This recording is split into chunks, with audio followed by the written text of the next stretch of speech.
Assalamualaikum warahmatullahi wabarakatuh. Kami dari kelompok 16 ingin mempresentasikan tentang penelitian yang berjudul menguak konsep harga dan laba di balik transaksi Banten.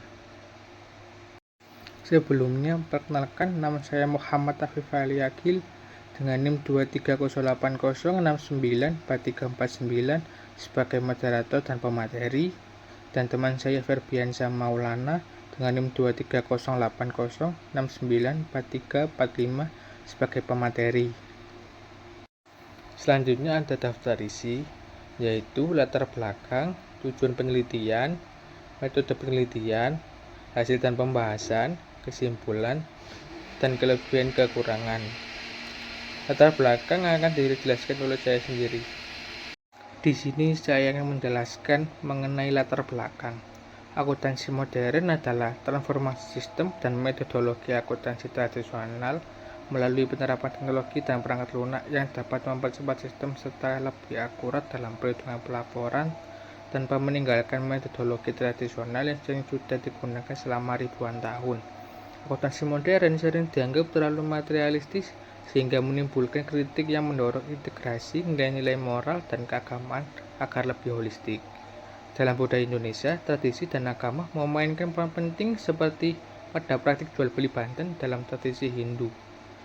Banten bukan hanya produk ekonomi tetapi simbol spiritual yang melibatkan nilai kebahagiaan dan karma. Penelitian ini mengungkapkan bagaimana konsep Hindu dan Bhagavad Gita digunakan dalam menentukan harga dan laba Banten. Selanjutnya ada tujuan penelitian. Penelitian ini bertujuan untuk mengungkapkan konsep harga dan laba dalam transaksi Banten yang dilakukan oleh kelompok etnik keagamaan Hindu. Fokus utama penelitian ini adalah mengintegrasikan nilai-nilai spiritualitas dan religiositas yang terinspirasi dari Bhagavad Gita. Dengan prinsip akuntansi konvensional dalam konteks budaya, penelitian ini menjadi penting karena mengisi kesenjangan literatur yang lebih banyak membahas pengaruh agama seperti agama Islam, Kristen, dan Buddha terhadap praktik bisnis dan akuntansi. Sementara nilai budaya Hindu di Indonesia belum banyak diperbincangkan. Secara praktis, penelitian ini memperkenalkan konsep laba yang lebih holistik, di mana laba tidak hanya berbentuk keuntungan material, tetapi juga sebagai rasa bahagia dan karma, yang mencerminkan kepuasan spiritual. Penelitian ini memberikan kontribusi bagi pengusaha yang memiliki jiwa spiritual agar dapat membangun bisnis yang tidak hanya mengejar keuntungan, tapi juga membawa dampak positif bagi kesenjangan individu dan masyarakat secara keseluruhan. Selanjutnya ada metode penelitian.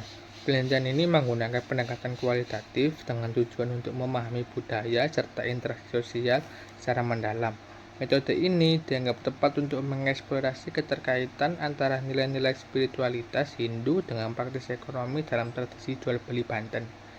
Proses penelitian ini diawali dengan penentuan informan, di mana tokoh utama yang dipilih adalah seorang pemuka agama yang didukung oleh konsumen serta pembuat Banten lainnya.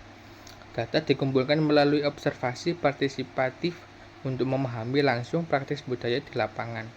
Wawancara sambil guna mendapatkan pandangan yang lebih mendalam dari informan, dan mendokumentasi berupa catatan lapangan, rekaman, serta foto yang mendukung analisis. Tahap analisis data menyangkut analisis domain, taksonomi, dan kompensial, yang bertujuan mengidentifikasi pola budaya, hubungan semantik, dan atribut simbolik. Selain itu, dilakukan analisis tema budaya untuk mengungkapkan prinsip-prinsip kognitif yang mendasari praktik ekonomi berbasis spiritual. Dalam melaksanakannya, peneliti menjaga hubungan baik dengan informan dan melakukan refleksi diri untuk meminimalkan bias. Penelitian ini bertujuan untuk memberikan pemahaman tentang bagaimana nilai spiritual dan aspek materi saling berhubungan dalam budaya Hindu, serta menyajikan wawasan holistik terkait praktik akuntansi yang berlandaskan nilai-nilai agama. Selanjutnya di sini ada hasil dan pembahasan. 1. Konsep harga Banten. Penentuan harga Banten didasarkan pada ajaran Hindu dalam Bhagavad Gita. 3 tingkatan harga, ada kanista, madhya, dan utama. Mencerminkan kemampuan umat, strategi harga ini mengundangkan pendekatan materialitas dan spiritual. Hal ini memungkinkan pemuka agama seperti Ida untuk memberikan harga yang wajar sambil tetap mempertimbangkan kebutuhan ritual. 2. Ada konsep laba sebagai rasa bahagia dan karma materialitas. Laba dari penjualan banten mencakup keuntungan materi yang tetap mempertimbangkan kebermanfaatan bagi umat. Spiritual, laba material terwujud dalam kebahagiaan dan penyelesaian karma. Hal ini diwujudkan melalui tindakan mengembalikan sebagian keuntungan kepada umat, menciptakan keseimbangan antara kewajiban duniawi dan spiritual. 3. Ada praktik akuntansi holistik. Artikel ini menjelaskan integrasi antara nilai spiritual dan praktik akuntansi. Pemuka agama menggunakan direct cost, biaya langsung, untuk menentukan harga banten yang melibatkan kontribusi dari anggota kelompok etnik. Pembahasan 1. Ada integrasi materialitas dan spiritual. Fenomena penjualan banten menunjukkan dualitas antara kebutuhan material dan nilai-nilai spiritual. Misalnya, tindakan Ida mengembalikan sebagian laba kepada umat mencerminkan harmoni antara pencapaian, keuntungan, dan pengabdian spiritual. 2. Ada relevansi ajaran Bhagavad Gita. Konsep spiritualitas dari Bhagavad Gita memberikan fondasi etis dalam penetapan harga dan pengelolaan laba. Prinsip ini relevan dalam konteks bisnis berbasis budaya dan agama, mengajarkan pentingnya memberikan persembahan yang tulus dan adil. 3. Ada implikasi praktis. Penelitian ini menunjukkan pentingnya nilai agama dalam akuntansi.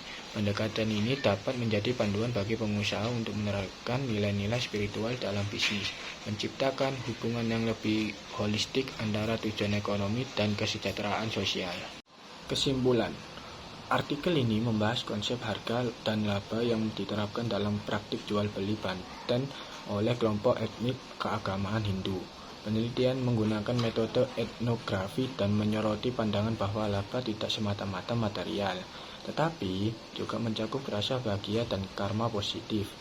Penetapan harga didasarkan pada ajaran Bhagavad Gita yang mengajarkan tingkatan yatnya atau persembahan suci sebagai dasar harga, mulai dari tingkat sederhana hingga mewah.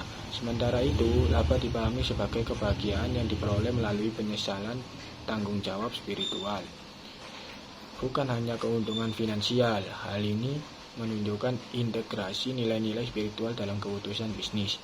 Penelitian ini menegaskan bahwa akuntansi dan bisnis yang mengadopsi nilai-nilai religius dapat lebih holistik, memberikan manfaat sosial dan spiritual bagi semua pihak yang terlibat. Temuan ini dapat menjadi pedoman bagi pengusaha yang ingin menjalankan bisnis dengan pendekatan yang lebih etis dan spiritual. Kelebihan dan kekurangan. Kelebihan 1. Pendekatan holistik. Penelitian menggabungkan konsep spiritualitas dan materialitas, menunjukkan hubungan mendalam antara akuntansi dan agama Hindu yang memberikan perspektif baru dalam literatur akuntansi. 2. Metode etnografi yang kuat. Menggunakan metode etnografi untuk menggali data langsung dari lapangan, memberikan pemahaman mendalam tentang praktik budaya dan keagamaan. 3. Konteks lokal yang unik. Penelitian ini memanfaatkan budaya dan tradisi lokal Bali yang jarang dibahas, memberikan kontribusi signifikan pada kajian budaya dan akuntansi. 4. Relevansi teoritis dan praktis. Konsep dari Bhagavad Gita dikombinasikan dengan teori penetapan harga konvensional, menawarkan pendekatan inovatif dan relevan bagi pengusaha dengan spiritualitas Hindu. Kekurangan 1. Keterbatasan generalisasi. Studi yang berfokus pada kelompok etnik tertentu membuat temuan sulit untuk digeneralisasikan ke konteks lain. 2. Ketergantungan pada subjektivitas informan. Hasil penelitian sangat tergantung pada interpretasi informan kunci yang dapat mempengaruhi validitas data. Minimnya diskusi perbandingan, tidak ada perbandingan eksplisit dengan konsep serupa dari agama atau budaya lain yang bisa memperkaya analisis. 4. Kurangnya data kuantitatif, penelitian lebih banyak menggunakan data kualitatif sehingga kurang memperhatikan aspek pengukuran atau analisis kuantitatif yang lebih objektif. Sekian, terima kasih.